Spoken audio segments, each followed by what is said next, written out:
언론대부 조선일보 편 두 번째 이야기 시작하겠습니다. 안녕하세요. 저는 민원연 김원경 사무처장입니다. 예, 제가 지난주에 어떤 책을 이야기할지 대략적으로 말씀드리면서 조선일보 대부 1편에서 5편까지의 내용을 아주 짧게 정리를 하는 식으로 이야기를 했어요. 오늘은 진짜 첫 번째 이야기입니다. 조선일보의 창간 배경과 첫 행보라는 부분서부터요. 쭉 그냥 이야기를 하다가 아유 너무 지쳐서 못하겠다 그러면 그때 끝내겠습니다.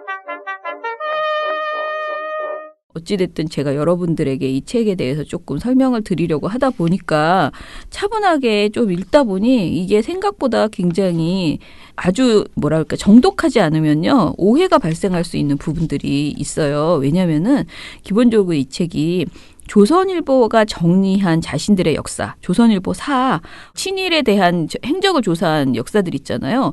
그 두 개가 달라요, 내용이. 근데 이 책에 두 가지가 다 써 있습니다. 그래서 어떤 것을 이렇게 얼핏 읽으면 와, 조선일보 이렇게 멋졌어? 라고 생각되다가 나중에 끝까지 읽어보니까 이것이 조선일보가 정리한 내용이어가지고 아, 속았구나 그런 부분이 있어요. 그래서 이거를 쫙 제대로 읽지 않으면은 오히려 오해할 수 있겠구나라는 생각이 들었습니다. 그래서 제가 이걸 막 띄엄띄엄 읽어드리면 안 되겠다 싶어요. 그래서 조금 차분하게 진행해 보겠습니다.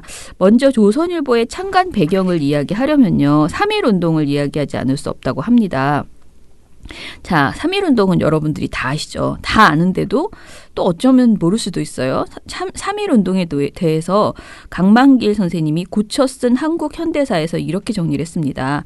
민족 대표들이 최고 3년형을 선고받았다가 일본의 회유 정책으로 형기 전에 모두 풀려난 데 반해 시위에 참가했던 민중의 피해는 컸다.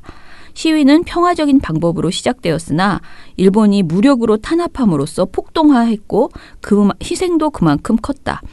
약 200만 명으로 추산되는 시위 참가자 중 공식 집계만으로도 7,500여 명이 피살되었고 4만 6천여 명이 검거되었으며 약 1만 6천 명이 부상했다. 또한 49개 처의 교회와 학교, 715호의 민가가 불탔다. 이런 규모를 들어보니까 대단하지 않나요? 생각지 못하셨을 거예요. 3.1운동 하면은 그냥 뭐 유관순 열사 뭐 이렇게 생각하고 몇 명의 사람들이 그냥 했을 거라고 막연하게 생각하실 수 있었을 텐데요. 그때 당시의 인구를 생각해 봤을 때 정말 대대적인 운동이었다라는 것을 이 글에서 알 수 있습니다. 이렇게 3.1운동이 완전히 그 기세를 이제 정말 진압이 안 되는 수준으로 이렇게 기세를 펼치자 이제 일제가 대응을 바꾸죠. 그래서 이제 나온 것이 문화정치를 하겠다. 이렇게 한 거예요. 사실 이 책에서 보면 일제는 3.1운동의 요원의 불길들이 번지자 1919년 8월 12일 조선 총독 하세가와 요시미치를 해군 대장 사이토 미노루로 바꾸었다. 근데 이 사이토라는 사람이 기존에 있던 총독보다는 굉장히 부드러워 보이는 그런 사람이다라고 이제 이야기를 합니다. 사이토는 1919년 9월 10일에 유고문을 발표를 했는데요. 이 유고문의 내용은 뭐 여러 가지 좀 문화 통치를 하겠다라는 내용이었습니다. 근데 이 유고문을 발표하기 한 주 전에 사이토 총독이 훈시를 통해서 언론, 출판, 집회 등에 대하여 질서와 공안 유지에 무방한 한 상당히 고려를 가하여 민의 창달을 허하여야 한다라면서 민간지 발행을 허가할 방침이라고 밝혔다고 합니다. 그러자 이제 여기저기에서 신청서를 내기 시작한 거예요. 그래서 이렇게 쭉 보니까 서울일보라는 것이 총독부에 그 발행 허가 신청을 냈고요. 그리고 매일신보의 편집장을 지낸 바 있는 이상협 씨가 동아일보를 신청을 했고요. 그리고 지금 말하는 대정친목회 예종석 명의의 그 사람들이 조선일보를 신청을 했습니다. 자, 이렇게 요때 1919년 9월 10일에 훈시를 통해서 이제 민간지를 발행하겠다, 허가하겠다라고 이야기를 하니까 이렇게 신문을 신청을 하게 됐는데요. 그런데 이 중에서 조선일보가 제일 먼저 창간을 하게 되었습니다. 조선일보는 1920년 3월 6일 신문명 진보의 주의라는 사실을 내걸고 창간이 되었는데요. 을사늑약 이후에 조선인 민간신문으로서는 최초의 일이고요. 그러나 뭐 다음 신문도 그닥 뒤에 나온 게 아니고요. 제가 말씀드린 것처럼 3월 6일 날 창간했다 그랬잖아요. 근데 동아일보는 4월 1일에 창간되었습니다. 어찌됐든 며칠 빠르게 이렇게 창간이 되었어요. 조선일보의 창간 취지문의 내용은 이게 거의 제가 첫 번째 말씀드릴 때처럼 굉장히 한문투가 많아가지고 그걸 읽어드리면 여러분들이 진짜 이게 조선말 맞나 이렇게 생각하시거든요. 그래서 그냥 한글로 풀어서 설명을 하자면 우리 조선인은 전부터 신문명에 뒤져 만사가 후퇴한 가운데 살았는데 하물며 1차 세계대전 이후에 큰 경쟁을 당하였으니 우리가 장차 무엇으로서 이런 상황에 대응할까 라면서 이에 본인 등이 조선일보사를 설립하니 그 취지는 곧 우리 신문명 진보주의를 널리 알리려는 것이다 라고 말을 했습니다. 그러니까 한마디로 조선일보는 신문명을 알리는 계몽사업, 민족 계몽의 언론사업을 다 하겠다 이렇게 다짐을 했다고 합니다. 그런데 조선일보에서는요 굉장히 재미있는 애초에 시작할 때 굉장히 재미있는 글을 썼더라고요. 조선일보사, 제가 중간중간에 조선일보가 쓴 역사가 있다고 그랬잖아요. 그걸 제가 좀 잠깐만 읽어드릴게요. 굉장히 웃겨요. 1920년 3월 5일 경성의 기온은 굉장히 추웠대요. 막 소설처럼 나옵니다. 그러다가 배달원이 앞뒤로 방울 달린 저고리를 입고 이곳저곳을 뛰어다녔다. 조선일보 창간이요. 조선일보 나왔습니다. 시내 곳곳에 울린 방울소리는 언론 암흑을 깨고 우리 신문 조선일보가 처음 나왔음을 온 민족에게 알리는 소리였다. 1919년 3월 1일 운동의 감격이 채 가시지 않은 시점에 조선이라는 이름을 건 신문의 창간은 당시 조선 민중에게는 새로운 희망을 품게 한 대사건이었다. 10년 만에 민족신문 조선일보에 대한 호응이 얼마나 뜨거웠던지 지령 3호에 실린 사고에 따르면 구독 신청이 밀려들어와 수만의 부수를 찍어내고도 부족할 정도였다. 법정 창간 시한을 넘기지 않으려고 인쇄시설도 갖추지 못한 채 서둘러 창간했던 조선일보는 예상을 넘어서는 독자들의 뜨거운 호응을 인쇄 능력으로 감당할 수 없어 부득이 3호까지만 내고 일시 휴관에 들어가야 했을 정도였다. 이게 조선일보에서 정리한 자신들의 역사입니다. 굉장히 멋진 신문, 민족신문 조선일보인데요. 그러면 과연 이게 맞을까? 그러니까 일단은 이 내용을 입증하기가 참 어려운 게요. 이 조선일보 창간호와 그 내용들을 찾아볼 수가 없다고 합니다. 그래서 실제 그 내용들이 지금 아까 제가 말씀드린 창간할 때 선언문 그것 말고 진짜 조선일보 있잖아요. 그게 중간중간에 비어 있어가지고 전체 내용은 알기 어려우나 23년에 조선일보가 자신들의 지령 1000호의 기념 부록으로 1000호까지의 주요 기사들 제목을 쭉 정리해 놓은 내용들이 아직도 있대요. 그래서 제목은 확실하게 확인할 수가 있는데 기사 내용은 하나하나 모든 것을 다 확인할 수는 없다고 합니다. 그러나 제목만 봤을 때는 대체적으로 조선일보가 요때 당시에 초창기에 주로 계몽 쪽으로 이제 힘을 실어서 보도를 했다라는 것이 나옵니다. 그런데 아까 조금 전에 말씀드린 것처럼 조선일보가 굉장히 큰 기대를 갖고 민족 참 감동적이지 않습니까? 조선이라는 이름을 가진 민족 신문이 생겼다. 얼마나 호응이 뜨거웠을까? 이것만 들어보면 정말 욱합니다. 너무 감동적이어서. 그런데 과연 사람들이 정말 조선일보에 그런 희망을 품었을까요? 이게 그렇지 않을 거라는 게 이 책의 내용입니다. 왜냐하면은 조선일보를 만든 그 단체가 친일 단체 대정 친목회였기 때문입니다. 자, 이 대정 친목회 그리고 이것을 이끌던 예종석, 조진태 이런 사람들의 실태를 알아야 우리가 이제 조선일보가 애초에 어떻게 만들어졌는지를 이야기할 수 있는데요. 이 대정 친목회에 대해서도 조선일보에서는 약간 미화해서 한마디로 친일파라는 생각이 들지 않게 정리를 한 역사가 있더라고요. 조선일보의 정리를 보면은요. 이 사람에 대해서 그냥 예종석은 언제 태어나서 어쩌고 저쩌고 막 이렇게 얘기를 해요. 그러면서 대정 친목회에 대해서 뭐라고 하고 있냐면은 조선일보 간부를 포함한 발기인 중 11명은 대정실업 친목회 사람들이었다. 사장 조진태는 이 단체의 부회장이었고 발행인 예종석과 편집인 최강은 이 단체의 간사였다. 대정실업 침묵회는 1916년 조선 실업인들이 침묵을 도모하기 위해 만든 경제단체였다라고 했습니다.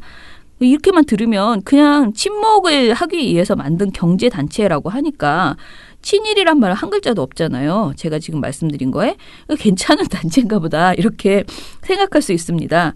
그런데 사실은 이게 그러니까 친일 인명사전에서는 뭐라고 말을 하냐면요. 대정침묵회는 1916년 조중흥을 중심으로 전직 관료와 귀족, 실업가 등이 일선 융화를 표방하며 결성한 단체이다라고 나와 있습니다. 명백하게 의미가 다른 그런 단체죠. 침묵을 하기 위한 단체가 아니고 한마디로 친일 단체라는 것이죠. 게다가 이 예종석 씨라는 사람에 대해서도 예종석 그러니까 최초의 편집 발행인이죠. 이 사람에 대해서도 평가가 좀 다릅니다. 예종석 씨가 한 주요한 말들이 이런 게 있어요. 1919년 3.1운동 당시 대종침묵회를 중심으로 자치단을 조직해서 시위 반대운동을 주도하며 고향인 연천군에서 예종석 씨는 3.1운동은 천도교와 예수교 선교사가 신도수를 늘리기 위해서 조선인을 선동 교사에서 일으킨 것이라고 주장하면서 불령한들에 대해 들으면 속히 경무관에 신고해야 한다라고 연설을 했다고 합니다. 그러니까 예종석 씨가 3.1운동 당시에도 이것을 한마디로 요즘 유행하는 물타기죠. 물타기. 이 집회는 딱 지금 조선일보가 하는 주로 그런 식의 행동인데 이 집회는 종북주의자들이 뭔가 이렇게 해서 하는 것이다. 이런 식으로 그때 당시에도 이거는 천도교와 예수교 선교사들이 신도수를 늘리기 위해서 선동에서 일어난 운동이다. 라고 주장을 하면서 오히려 이런 것들에 들으면 이런 3.1운동 관련 것을 알면 경무관에 신고해라. 이런 이야기를 했던 사람이 예종석 씨라는 거죠. 그러니까 그런데 조선일보에서는 자신들의 그 기록에서 대정실업 침묵회 사람들과 그리고 예종석 씨에 대해서 그 친일의 행적에 대해서는 굉장히 스리슬쩍 없어지는 식으로 이야기를 정리했다고 합니다. 그런데 그 당시에 사람들은 알았을 거 아니에요. 이 사람이 어떤 사람인지. 그렇다면은 과연 사람들이 그닥 그렇게 기대를 했을까? 이 신문이 나왔을 때. 그것에 대해서 제가 지금 정리해드리는 조선일보 대부에서는 아니다라고 단정적으로 말하지는 않지만은 과연 그랬을까라고 하면서 이 예종석 씨에 대해서 쭉 정리를 했습니다. 자, 그러면 어찌됐든 기대를 했건 안 했건 그건 미지수로 남겨놓고 그렇다면은 조선일보는 창간한 다음에 어떤 보도를 냈을까요?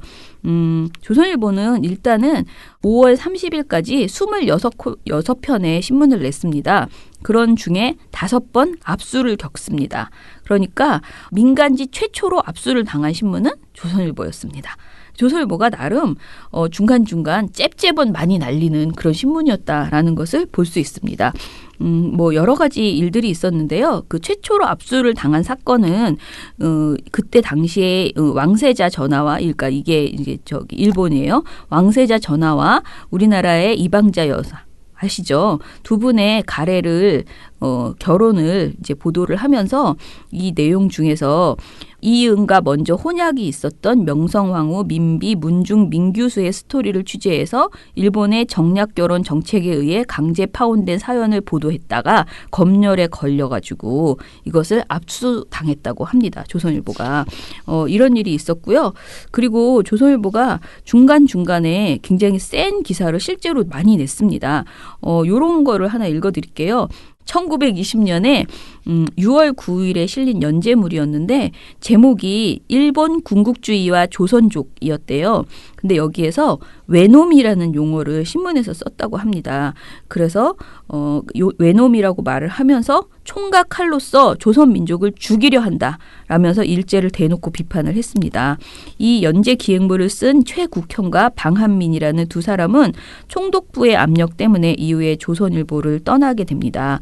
어찌됐든 간에 중간중간에 굉장히 센 기사와 이런 것들이 나오거든요. 제가 지금 오늘 말씀드리는 이 1편은 사실상 조선일보가 나름 괜찮은 보도를 했던 시기예요. 처음에 창간돼서 그 사주는 계속 친일파였지만은 기자들은 나름 기자 정신을 가지고 뭔가 그 민족주의자들도 많이 기자에 있었고요. 사회주의자들도 기자로 많이 활동을 하면서 좋은 기사들이 제법 있었더라고요. 생각보다 굉장히 많이 있었어요. 그래서 조선일보가 나름 고충을 겪기도 했다라고 이제 그렇게 말씀드릴 수 있는데요. 그래서 제가 이렇게 느낀 거는 사주가 심지어 사주가 친일파고 보통 친일파가 아닌 정말 초강력 친일파임에도 불구하고 이때 당시에는 나름 기자에 대한 어떤 뭐라 그럴까요? 관리하지 못하는, 이거는 차마하지 못한다라는 게 분명히 있었더라고요. 그러니까 좀 예와 법도가 살아있다고나 할까? 지금보다는 그런 생각이 저는 이 책을 읽으면서 좀 들었는데요. 아무튼 아까 그런 일이 있잖아요. 그 외놈이라고 말하고 총각칼로 민족을 죽이려고 한다라고 비판하는 기사를 쓰는 바람에 발행인이 강제로 퇴사를 당하게 됩니다.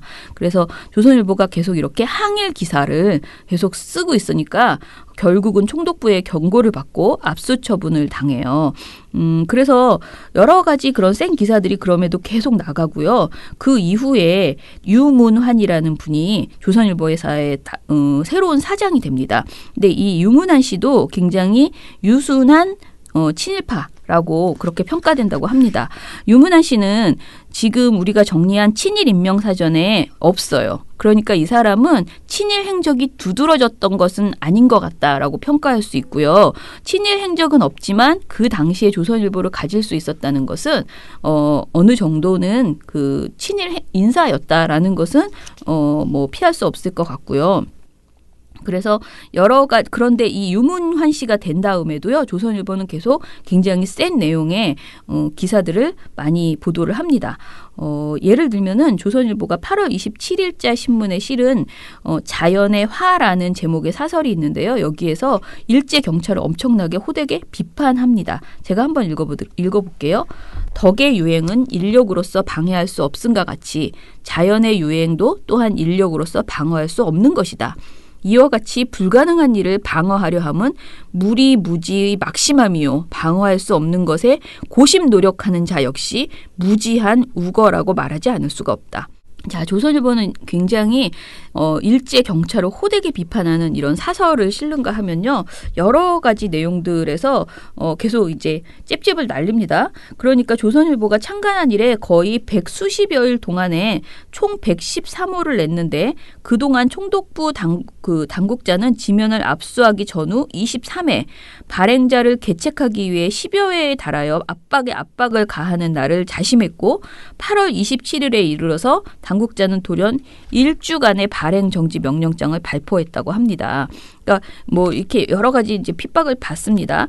온건한 친일파로 여겨졌던 유문환이 사장을 맡고 있는 조선일보가 또 다시 그러니까 제가 아까 이제 그 발행 정지 당했다 그랬잖아요. 발행 정지가 풀린 지 며칠 되지 않아서 또 다시 아주 독한 내용의 사설을 내서 총독부를 공격하는 그런 일이 있었습니다. 그러니까 지금 기껏 겁줘가지고 이제 그 발행 정지를 시켰어요. 그랬다가 이제 풀어줬어요. 그랬더니 풀리는 다음에 바로 낸 첫 번째 신문에서 또 다시 총독부를 공격했어요. 그래서 그 총독 사이토가 너무 화가 나서요. 어떻게 했느냐? 무기정간을 시켜버립니다. 그래서 조선일보가 무기정간을 당했어요. 1920년 11월 24일 날 다시 해제됐거든요. 이게 그러니까 무기정간 당했던 시기가 3달 정도 돼요. 8월 27일에서 11월 24일까지 내지 못합니다. 조선일보가 이렇게 두 번째 무기정간으로 신문을 내지 못하고 있는 상황에서 이 유문환 사장이라는 사람을 압력을 가해가지고요. 기존에 있던 발행인과 편집인을 모두 교체해버립니다. 근데 교체하라고 막 이렇게 주장을 했는데 계속 버텨봐요. 유문환 사장이. 버티다가 결국은 재정난으로 1921년 4월 6일에 휴관에 들어갑니다. 그리고 휴관 이후에 어떻게 되느냐. 굉장히 유명한 친일파 송병준에게 조선일보가 넘어갑니다. 그래서 이제 슬슬 점점 더 변질되기 시작하는 그런 상황이 일어나죠. 보니까 그래도 첫 번째 우리가 말하는 예종석 씨 그 당시에는 나름 큰 뭐 스트레이트는 아니지만 계속 이렇게 민족지로서의 색깔을 가져보려는 식의 그런 보도, 뭐 그 속셈은 제가 모르겠어요. 그러나 아무튼 잽잽을 날리는 그런 보도들을 했고요. 그리고 유문환 씨가 있을 때는 좀 더 강경한 그런 기사들이 나왔고, 그러나 재정난과 이게 자꾸 그렇게 뭐 중간중간 쉬고 이러니 신문이 되겠어요? 그러니까 굉장히 어려워졌고 그러면서 일제가 대표적인 친일 인사 송병준에게 조선일보를 가져라 이렇게 옆구리를 찔려가지고 조선일보를 인수하게 되는. 왜냐하면 이게 실제로 조선일보에 접근하게 했다라는 말이 있어요. 송병준을 조선일보에 접근하게 했다라는 말이 있거든요. 그래서 조선일보 판권이 1921년에 송병준에게 넘어가게 됩니다. 자, 근데 이 송병준 씨는 제가 길게 말할 필요 없을 것 같고요. 한마디로 이완용 다음 가는 친일파다라고 생각하시면 된다고 합니다. 우리나라에서 두 번째 친일파. 천황에 대한 충성심이 지극한 사람이라고 이야기를 했고요. 그런데 이 송병준은요, 저기 특이하더라고요. 저는 이거를 솔직히 지금 잘 이해를 못 하겠어요. 뭐냐면, 아들에게 신문사 경영을 맡겨요. 자기가 사주가 된 다음에. 그런 다음에, 남궁훈을 사장으로 내세우고 총독부 기관지였던 매일신보에서 일했던 선우일을 편집국장 자리에 앉힙니다. 그런데 사실은 이 남궁훈이라는 사람은요, 우리가 말하는 그 민족운동 지도자라고 볼 수 있는 분이에요. 그래서 남궁훈 씨를 주요 자리에 앉혀가지고 굉장히 열심히 이 신문을 다시 살아내게 하는데 힘을 줘요. 그러니까 이게 뭘까요? 뭔가 그래도 실력 있는 사람을 앉혀서 신문이 지금 망했다가 다시 이제 커져야 되니까 그런 상황이었는지 모르겠어요. 근데 실제로 남궁훈 씨가 사장이 된 이후에 조선일보가 엄청나게 성장을 합니다. 그래서 1921년 11월 2일 윤정기를 남궁훈 씨가 구입하고요. 그리고 평판 인쇄에서 탈피해서 22년 4월 20일자에는 그 창간 2주년 기념으로 굉장히 이제 뭐 약진하는 모습을 보여줬고요. 그리고 신활자를 채택을 했고요. 아주 선명한 그런 신문을 만들었다고 합니다. 그래서 뭐 아주 그냥 조선일보 확 커져버리는, 한마디로 취업 당시에 3,000부였던 바램북스가 1만 5,000부까지 끌어올리는 그런 굉장히 좋은 경영을 했다, 남궁훈 씨가. 그렇게 얘기를 하네요. 그래서 이완용이 버금가는 친일파인 송병준이 사주로 있는 조선일보에서 역설적으로 남궁훈이 혁신 작업을 해서 상당한 성과를 거두게 되었다라고 하고요. 조선일보 지령 6,000호 기념호가 1938년에 나왔는데요. 이 기념호에서 제1대 2대 사장인 조진태와 유문환은 무시하고 남궁훈을 조선일보 초대 사장이라고 기록하고 있을 정도로 조선일보의 사원들에게 남궁훈 씨는 나름대로 의미 있는 사람으로 이렇게 정리되고 있다고 합니다. 좀 특이하죠. 그런데 송병준이 사주로 있던 22에서 23년에 조선일보는 해외에서 불어닥친 사회주의 이론을 활발하게 소개하면서 민족지를 자임하는 동아일보에 맞서서 혁신적인 노선을 지향하게 됩니다.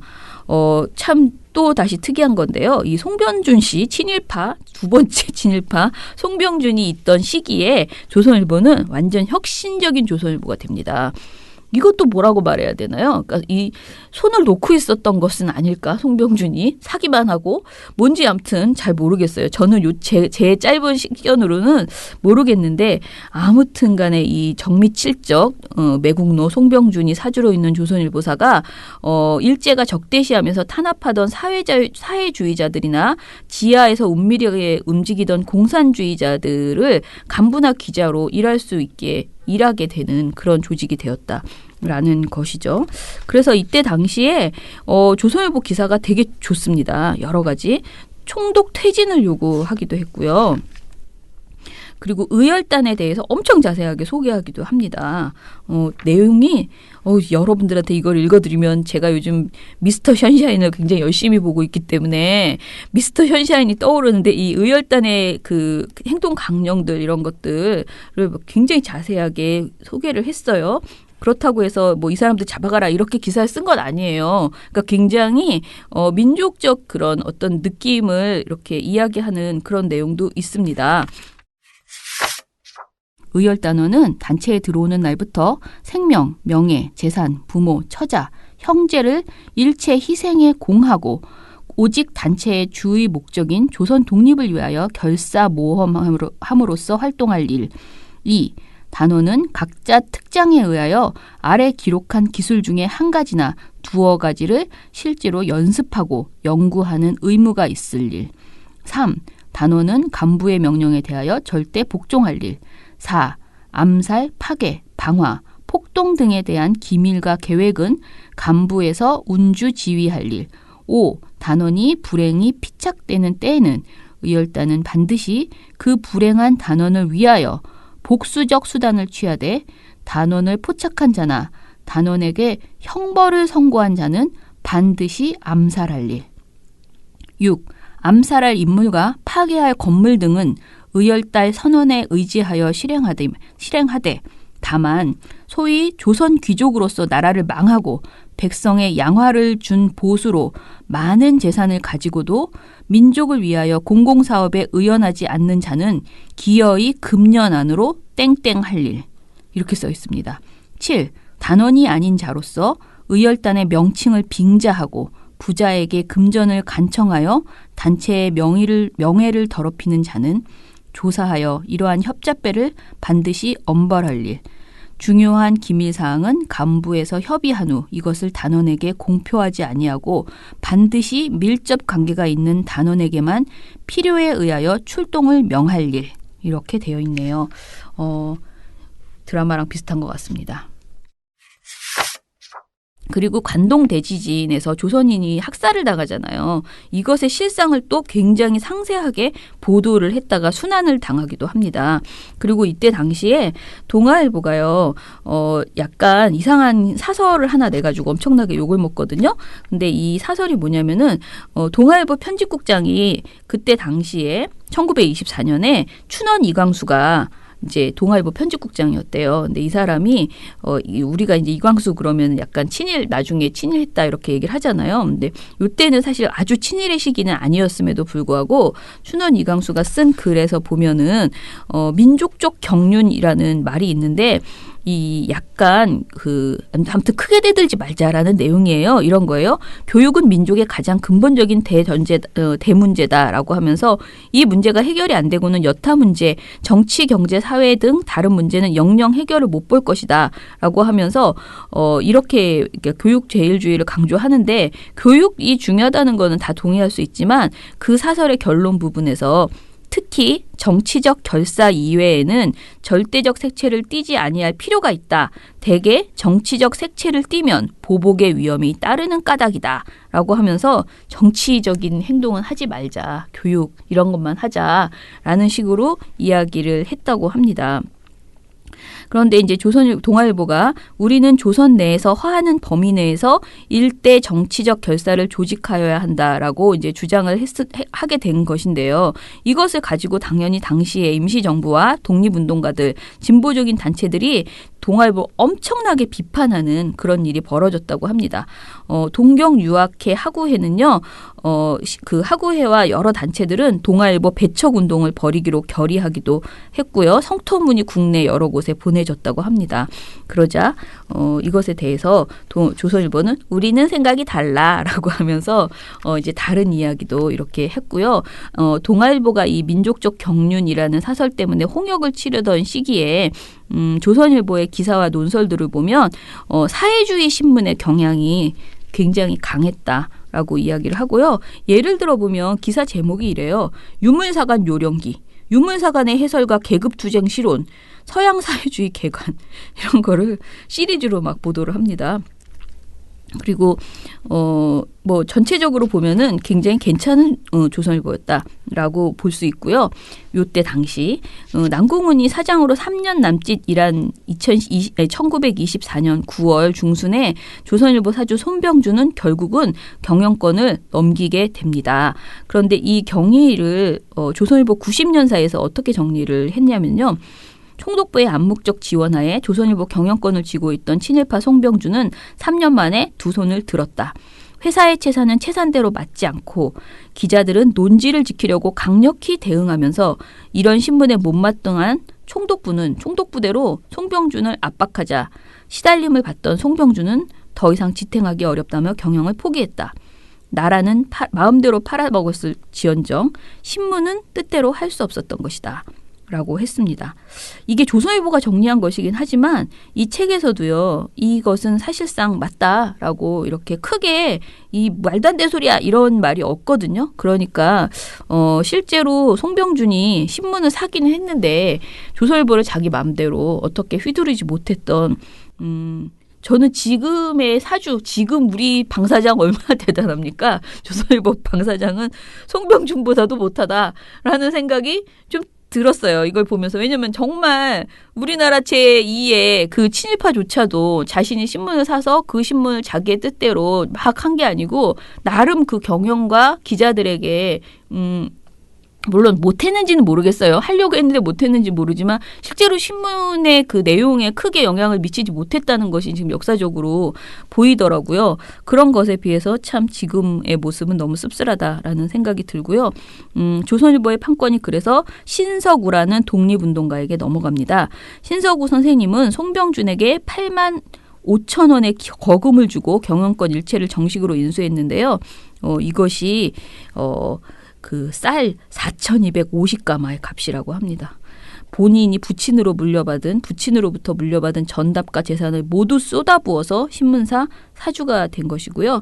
친일파가 조선일보 경영권을 내놓고 독립운동가가 새로운 사주가 된 것이니 역사의 추가 극에서 극으로 움직인 것이다. 이렇게 평가를 했었다고 합니다. 네, 그래서 이제 신석우 사장이 이제 조선일보를 이끌어갑니다. 1924년 조선일보는 그 이제 아까 말씀드린 것처럼 나름 그 이전부터 이제 혁신을 막 하고 여러 가지 괜찮은 일들을 쭉 이제 펴내게 되잖아요. 그러면서 이후에도 일본 경찰의 조선일 28명 학살을 대석특필하는 이런 일이 있었더라고요. 근데 저는 이 책을 읽어보시면요, 여러분 정말 재미있는 게 뭐냐면요, 조선일보를 알려면 그 당시에 어떤 일이 있었는지 지금 마치 우리 민원연이 모니터를 하는 거를 들어보시면 지금 어떤 이슈가 있는지 아실 수밖에 없잖아요. 그거랑 좀 비슷하게요. 이 책을 읽으면 그 시대에 어떤 사건이 있었는데 그 사건을 얘네가 어떻게 보도했다 이 얘기를 해야 되니까 기본적으로 그 사건 자체를 설명을 해줘요. 근데 그 사건들이 우리가 몰랐던 사건들이 너무 많기 때문에 굉장히 충격적이고 이 사건은 제가 조금 전에 말씀드린 사건도요. 그러니까 평안북도 위원군이라는 곳에서요. 한 마을의 주민 28명을 몰살시킨 사건이 있었는데요. 조선일보 1924년 9월 신문에 등장했던 9월 27일 사회면에 있는 내용인데요. 위헌 학살 사건 현장 답사기라는 제목의 기사입니다.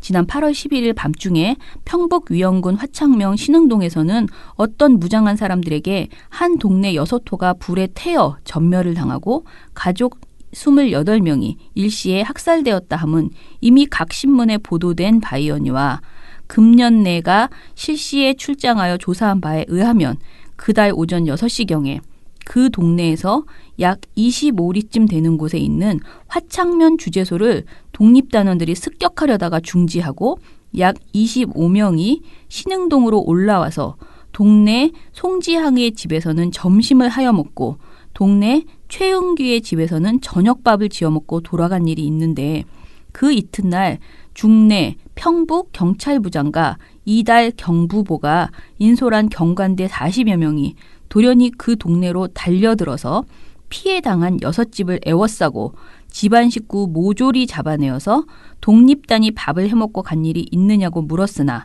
그들은 독립단이 갈 때에 밥을 해 먹였다는 말을 경관에게 하면 멸망을 당하리라는 말을 한 일이 있으므로 경관대에게 사실을 말하기도 난처하여 누구나 용이하게 자백하지 아니하매 필경은 고문을 하기 시작하여 이루 말할 수 없는 악형을 하다가 그 아랫말에 사는 전모의 집에서 점심을 시켜먹고 신흥동에서 약 10리가량 되는 다락말에 내려가서 박모의 집에 머물러 있으면서 그 6집에 호주되는 김응채, 전명길, 김창성, 최은규, 송지향, 리창섭 6사람을 불러내어 밤을 세워가면서 악형 고문을 한 결과 그들도 필경 매에 못 이겨서 독립단이 밥을 해먹고 간 일이 있다고 자백하였으므로 그 이튿날 즉 9일에는 일시 방송되어 각각 집에 돌아와 있던 중 11일 밤에 귀신도 모르게 그와 같은 참화를 당하였다 한다.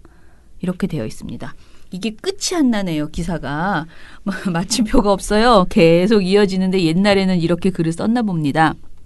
그런데 아무튼 이런 참혹한 사건이 있었다. 진짜 소설로도 거의 못 들어본 그런 이야기 같아요. 굉장히 충격적이고요.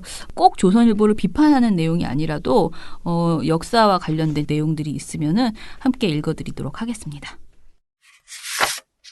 자, 이런 뭐 여러 가지 일들, 그리고 조선일보가 모스크바에 특파원을 보내가지고요.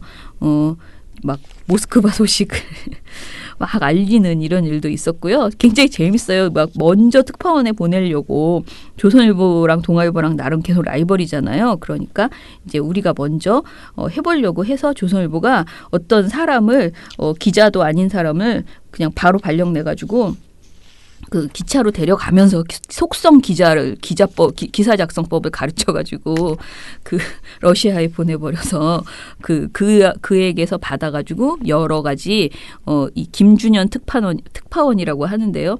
이 사람이 노농 로시아의 관상이라는 제목으로 40회 소련의 모습을 연재하고요. 소련 혁명 그 이후의 모습을 이렇게 여러 가지 도시와 농촌과의 관계 이런 식의 러시아 이야기들을 전해줬다고 합니다. 참 재미있었을 것 같아요. 이런 내용들은. 자, 그렇게 조선일보가 나름 멋진 시기를 쭉 겪는 이야기를 제가 다음 주까지 하고요. 다음 주에는 우리가 아는 방응모 사장이 등장을 합니다. 그래서 방응모 사장이 드디어 조선일보를 우리 물론 아까 말한 우리 제2의 그 두 번째 송병준 두 번째 친일파보다는 그때 당시엔 덜 유명한 방응모. 그러나 지금 결과적으로 봤을 때 송병준 씨보다 방응모가 더 유명하지 않나요? 요즘 친일로는 이런 사람이 이제 등장하게 되는 그 내용을 전달을 해드리도록 하겠습니다.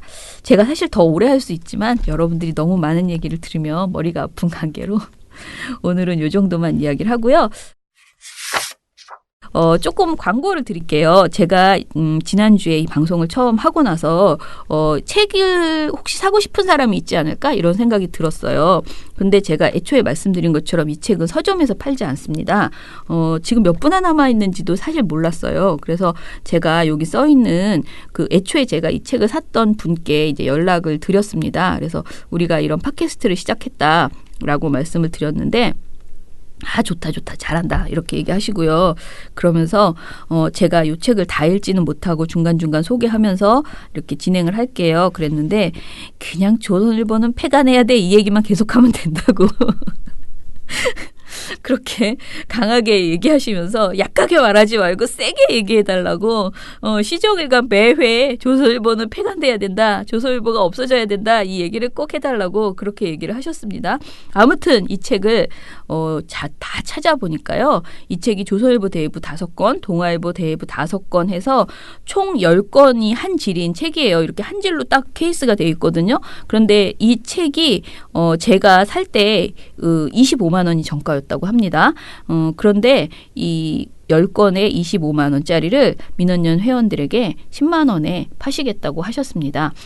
그래서 지금 뭐 10만 원도 물론 작은 돈은 아니에요. 그렇지만은 이게 10권이거든요. 보통 요즘 이렇게 굉장히 두꺼운 책인데요. 두꺼운 책이 보통 아무리 싸도 15,000원은 하거든요. 그러면은 그냥 해도 15만 원 10권이니까 최소한 15만 원 되는. 그래서 10만 원이면 소장 이게 그리고요. 진짜로 거짓말이 아니고요. 딱 100질 남았대요. 100질밖에 없대요. 더 찍을 계획도 없어요. 왜냐면 이걸 더 찍어가지고 또 쌓아놓고 또 안 팔리면 어떡합니까? 그래서 지금 딸랑 100질이 남아있다고 합니다. 사실 이게 가지고 계신 분한테는 많은 질로 보이지만 또 이게 살려고 작정하면요. 금방 팔릴 수 있는 책이에요. 그래서 여러분들이 이 책에 혹시 관심이 있으시면 저한테 이렇게 중간중간 듣는 것에 그치지 마시고요.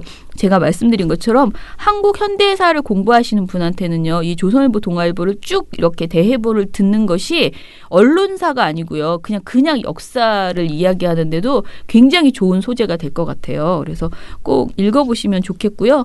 자녀가 있는 분들은 이렇게 소장을 했다가 애들한테도 대학교 가서 이렇게 읽게 하는 것도 굉장히 좋을 것 같습니다. 그래서 이거를 근데 그분은 이걸 판매할 수 있는 그 여력이 좀 없으십니다. 그래서 민원연으로 전화를 주시면요. 제가 일주일에 한 번 정도 그 주문량을 받아서요. 그분께 전화를 해서 직접 택배는 그분이 보내드리는 걸로 그렇게 하고요.